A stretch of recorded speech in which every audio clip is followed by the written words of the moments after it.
Good evening everyone. Now I'm teach you how to greeting before the speech. First of all, you think when you are on podium, on your teacher, on your senior, on your junior, in front of your senior. First of all, say to your teacher, "Good morning, teacher. What was your name?" It is the good thing, "Good morning, sir."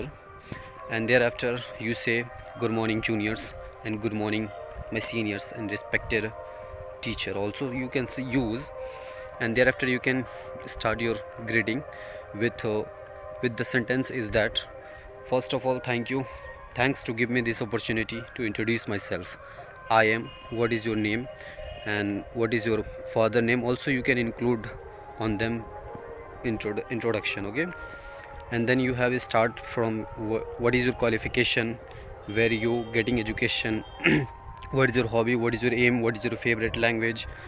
You can use on that sentence. Okay, and thereafter, I told you. Let me explain you.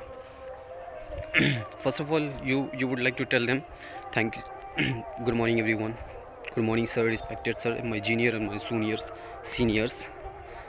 um, Thanks to give me this opportunity to introduce myself. My father name is, I have completed 12th from what is your college, and I have my, this is my qualification, and this is where I'm getting education is not